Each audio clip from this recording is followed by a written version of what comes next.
Greetings, everyone. Keith here. Hoping everybody's having a good day, enjoying life, living life, loving life. Wanted to get on and first of all mention a word of thanks to everybody and our Father in heaven for helping me get a little bit more mobile. I certainly appreciate all the support. I hope you continue giving that support as I keep giving out the free education on everything I do. And with that, let's get on with it. Unboxing my new engine. Like the last one, when I did my first build, what we get is what they call a China cup, and basically it's just the basic components of your engine as they're molded, and you have all the different parts. The little rings to hold the cylinder head in there, the little copper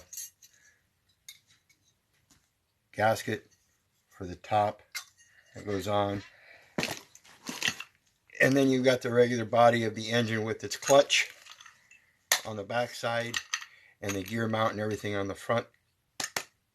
Actually, it'll sit on the bike like this, so that as you're traveling down the road, you've got your regular chain that's on this side, so when you add the extra chain, it's on the other side, so you can still pedal the bike when the engine's not being used by using a totally different chain. And then, of course, they've got the arm and everything in there all wrapped up, because it's already lubed and everything inside there. And then, of course, you just mount everything on there accordingly. Then we've got rubber bushings for when we mount it to the frame. And as I said, I got a custom built frame this time with an added mount on there, because I discovered on the other bike that the way the engine sits in there, it doesn't leave a whole lot of room for the carburetor. And if I want to use a high efficiency carburetor, I've got to be able to change the filter, and that last one didn't allow me to use that high performance filter setup on the carburetor. So this time the bracket is set there so I can mount it and have room. You've got the cables and the levers and everything for the clutch and brake cables and everything. I have to get, oh, I got it. Okay, cool. It did come.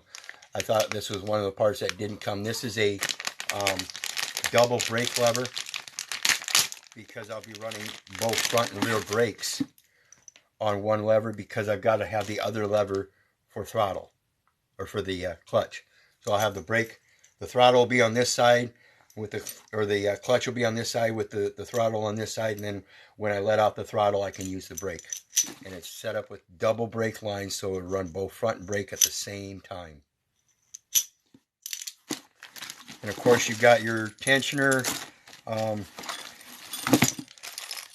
Now I also, with the regular what we call China cup engines, they come with a gas tank.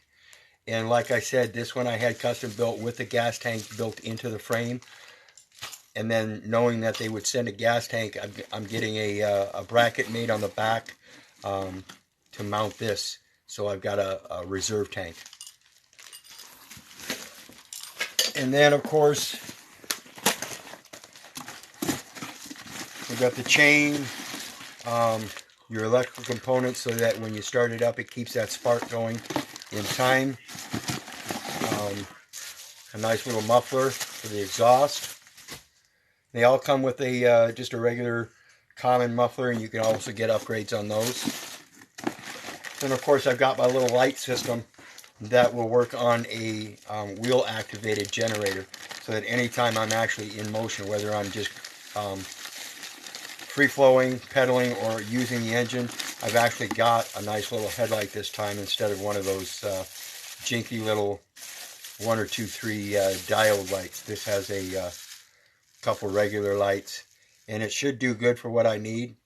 And if I find out that I need a stronger light, I've always got those options. I can just grab one of those. And of course, like I said, it just mounts onto your wheel, and then your wheel, as it rubs against that, generates the power through this little electrical transformer. And it comes with its own little wires and everything. And of course, there's also a light that you can string up for the back as a brake light. Now this here I think was like 20 bucks for the whole setup. That's rather cheap. So I went ahead with this, and of course it's got its own little high beam, low beam switch on the top. There's two bulbs in there. So if you want low beam, you only use the one, and if you want high beam, you use two. And with that, again, I want to thank everybody.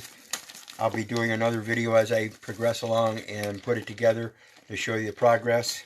And then I'll do another video when I actually get it up and running to show you how it works and show you that success is through repetition will allow you to do better and better things the more you do them. Like riding a bike, the more you do it, the better you get at it. And I urge people to start with these little projects like this because this is what they're taking out of our lives. When we hand over all of these things to other people for conveniences, we forget how simple they really are. This is stuff that I was taking apart and rebuilding when I was a kid, was these little engines like this. And that your mower engines, your little gas-propelled 2-cycle, 4-cycle, or 4-stroke engines and stuff, they're really easy to build and repair. And they can actually do a lot of the little things that you need. And we really don't need all of these huge engines in these huge automobiles. If people would get into their own due diligence and start picking up books after you get out of high school, I think that's one of the biggest problems. We have a generation, or several generations, I think, that once they're done with high school, they just never pick up another book. And so I urge people to start teaching your children at home. I learned how to do this stuff, like I said, when I was a kid. Of course, I had my dad's help, and that's what it's all about. Helping your children learn their true talents so that when they come up in age, they don't have to give their life up to conveniences. I think that's the true thing about spiritual context of life, and people forget about that. Again, particularly because we're subjected to that public education system by our own parents as a matter of convenience. And I don't think it's very convenient to give up the spiritual for the manual. The manual has too many rules and everything that make a, quote, equitable system supposedly working for a common law that says some things are crimes when they're really not crimes. Again, get back to your scripture. Honor thy mother, honor thy father, love thy neighbor as thyself. So long as you've done that, you've fulfilled the law. So all these statutes, codes, rules, and regulations regulating all this stuff that you should be able to do yourself is all bullshit. So learn how to do it yourself so you can prove them that you're competent. Because that's their whole thing, is you're not competent because you must be insane. You're subjecting yourself to their personalized system when it should be a spiritual setup. Again, thanks everybody for the support. I'll keep doing these videos regardless because I don't need the support. I need the knowledge. And as long as I have the knowledge, I can put out what I'm putting out. So the support is just a loving, sharing, kind in return. So I do hope that continues. But like I said many times, I love you and I don't give a fuck whether you love me back or not. I got to keep doing what I'm doing because that's my purpose in life as I see it. In the meantime, God bless. Have a good day, guys.